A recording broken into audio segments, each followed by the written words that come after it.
Hello everyone, good evening, नमस्कार, सत श्री अकाल, आदाब। तो गाइस, मैं आज सुनील शर्मा आपके लिए लेके आया हूँ ट्यूटर क्लासेस के इस यूट्यूब चैनल पर बहुत ही अमेजिंग सेशन जो आपके लिए हेल्प करेगा आपकी बेस्ट बुक्स सिलेक्शन में। तो गाइस, आज का सेशन जो फोकस रहेगा वो रहेगा कि बेस्ट बुक्स कौन सी हैं क्लास 11th और क्लास 12th के लिए। तो चलिए शुरू करते हैं आज का सेशन।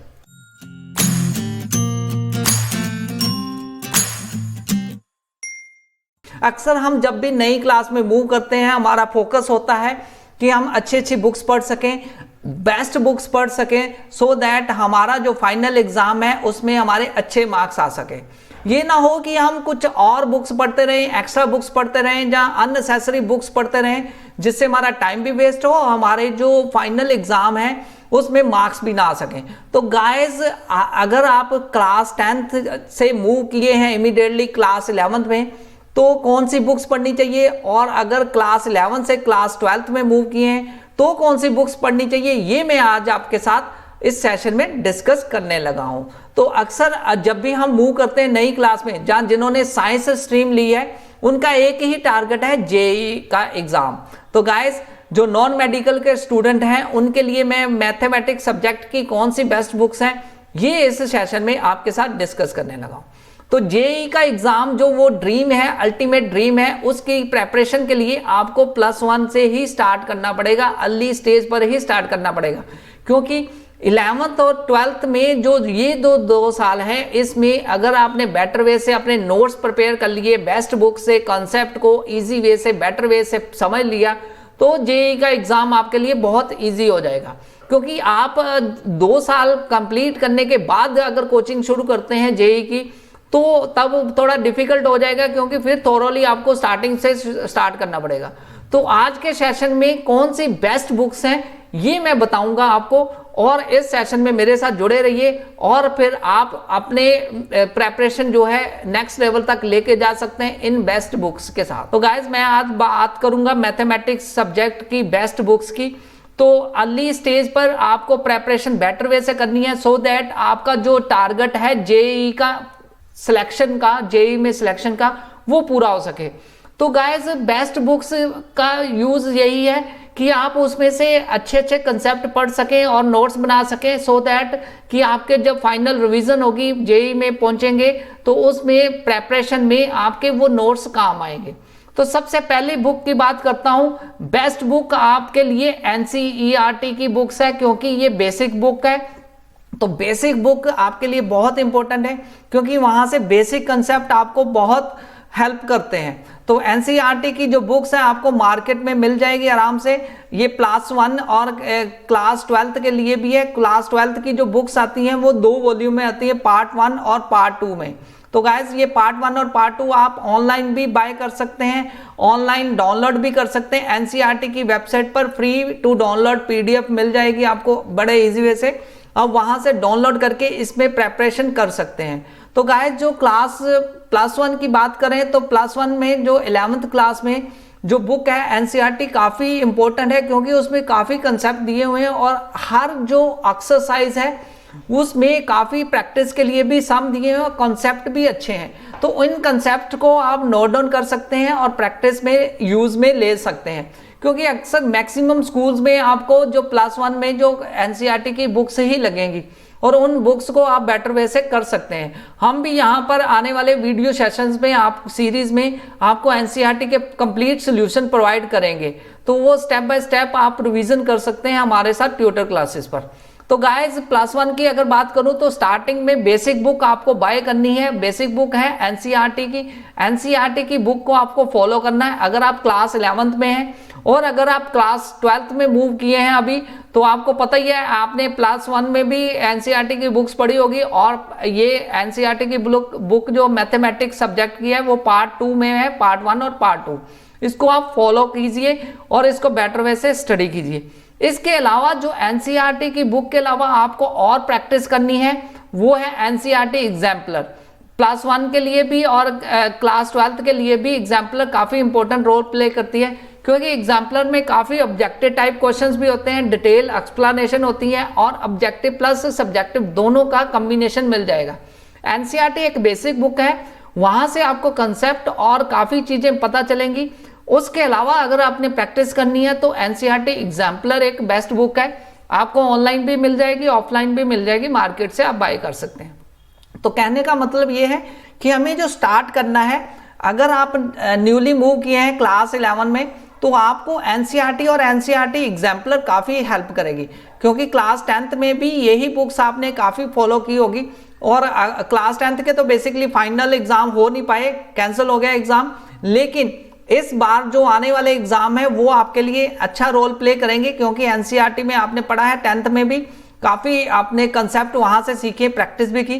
तो यहाँ पर मैं वंस अगेन बताना चाहता हूँ कि एनसीईआरटी प्लस एनसीईआरटी एग्जाम्पलर, ये दोनों बुक्स आपके लिए काफ़ी बेसिक कंसेप्ट कवर करेंगे, काफ़ी आपके नोट्स बनाने में हेल्प करेंगे। तो आपने करना क्या है, इन दोनों बुक्स को यूज करते हुए नोट्स क्रिएट करने शुरू कर देने, नोट्स बनाते जाएंगे, आपके जो फाइनल एग्जाम है उसमें भी हेल्प करेंगे, प्लस जेईई के एग्जाम में भी ये बुक्स हेल्प करेंगी। उसके अलावा कई बार क्या होता है कि देखो, हमारा टारगेट होता है कि हमारे जो फाइनल एग्जाम है उसमें 90 और 95% तक मार्क्स आ सके, उससे अबाव मार्क्स आ सके। तो अगर आपका टारगेट ये भी है कि 90 और 95% से अबाव मार्क्स लेके जाना है, तो आपको एक रेफरेंस बुक भी फॉलो करनी पड़ेगी।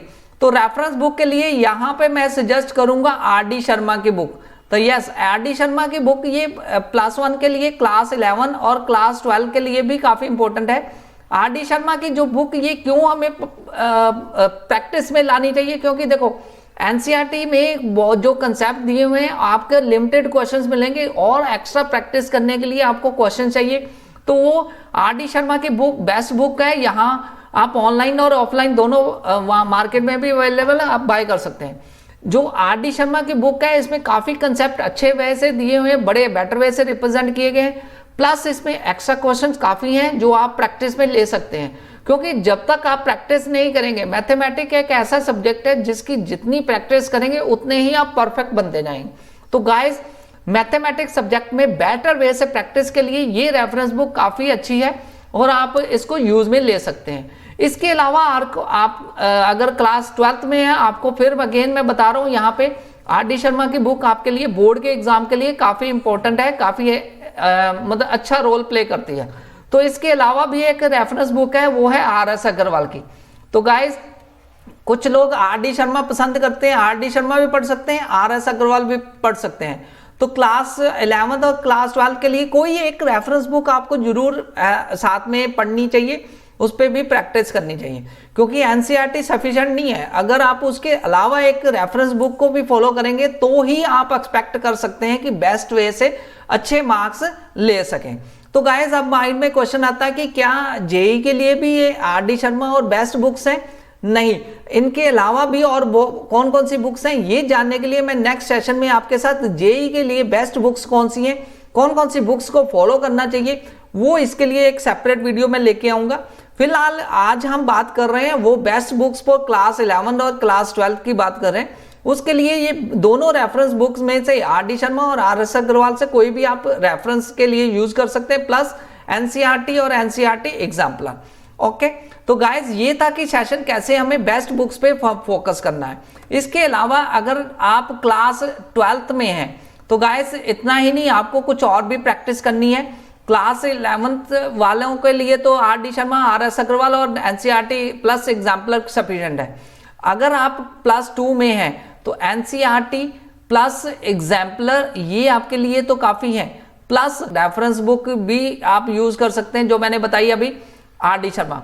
प्लस उसके अलावा आपको PYQ पर भी फोकस करना पड़ेगा, क्योंकि आपके बोर्ड के एग्जाम है और बोर्ड के एग्जाम में काफ़ी कुछ क्वेश्चंस आते हैं, क्योंकि इस बार जो केस स्टडी बेस भी क्वेश्चंस हैं।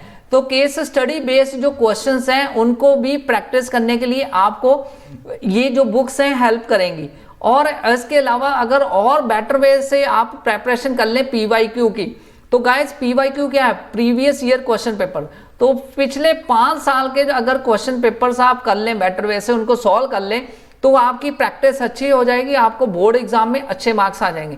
क्योंकि कई बार क्या होता है कि रिपीटेडली क्वेश्चंस आते हैं, वो रिपीटेडली क्वेश्चंस आपके लिए काफ़ी हेल्प करते हैं। और आपको कैसे पता चलता है कि क्या क्या स्टेप्स मुझे फॉलो करने, कैसे मुझे इसको क्वेश्चंस को सॉल्व करना है, वो हेल्प करते हैं PYQ। तो इसके अलावा अगर PYQ आपने सॉल्व कर लिया तो फिर at the end of the year आप सैंपल पेपर को भी फॉलो कर सकते हैं। तो ये था कि कैसे आप कौन कौन से स्टेप्स को फॉलो कीजिए।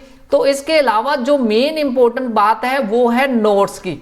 तो गाइस आपको स्टार्टिंग से ही नोट्स बनाने हैं। नोट्स आप टॉपिक वाइज बना सकते हैं, सिलेबस वाइज बना सकते हैं।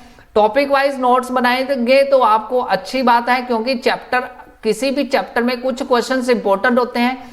चैप्टर वाइज नोट्स बनाइए, उसके इंपॉर्टेंट क्वेश्चंस को लिख लीजिए, क्योंकि कई बार क्या होते हैं कुछ इंपॉर्टेंट क्वेश्चन बार बार आते हैं, वो क्वेश्चन आपको रिवीजन के टाइम पर ये नोट्स काफी हेल्प करते हैं। सेकेंडली आपको जो बनाना है वो थ्योरम्स को भी फॉलो करना है। जो जो थ्योरम्स से इंपॉर्टेंट थ्योरम्स हैं उसके अलग सेपरेट आप बना सकते हैं, किसी एक बुक में नोटबुक में आप नोट कर सकते हैं, सेपरेट नोट्स उसके बना सकते हैं। प्लस आपको जो है फार्मूलाज हैं, जो भी फार्मूलाज यूज किए गए हैं आपके जो सब्जेक्ट में, जैसे ट्रिग्नोमेट्री +1 में आएगी, ट्रिग्नोमेट्री के बहुत सारे फार्मूला हैं, AB फार्मूला, CD फार्मूलाज हैं, वो फार्मूला आप एक कंबाइन एक शीट बना सकते हैं, माइंड मैप बना सकते हैं, सो दैट कि आपके जेईई की प्रेपरेशन में ये सारे जो नोट्स हैं chapter wise, topic wise, theorems और ये जो फॉर्मूलाज हैंडबुक जो बनाएंगे आप अपने एंड पे, वो आपकी हेल्प करेगी। तो आई होप कि आज के जो सेशन में हमने डिस्कशन की वो आपके लिए काफ़ी हेल्पफुल है, और आप इन सभी बुक्स को जो मैंने बताई आपको शुरू में, एनसीईआरटी एग्जाम्पलर, RS अग्रवाल, ये सारी बुक्स आपके लिए हेल्पफुल होंगी। तो गाइस ये सेशन यहीं पे क्लोज करते हैं, और आप इनमें से किसी भी बुक्स को फॉलो कीजिए। एनसीईआरटी एग्जाम्पलर तो मस्ट है, उसके अलावा रेफरेंस बुक किसी को भी फॉलो कर सकते हैं, सो दैट आपके फाइनल एग्जाम में अच्छे मार्क्स आ सकें। तो अगर आपको वीडियो अच्छी लगी तो आप ट्यूटर क्लासेस को सब्सक्राइब कर सकते हैं। यहाँ पर हम आपको अच्छी वीडियोस, कंसेप्ट बेस्ड वीडियोस भी पोस्ट करते रहते हैं। Thanks a lot for watching this video guys. फिर मिलेंगे एक और नए वीडियो सेशन में, तब तक के लिए टेक केयर, बाय।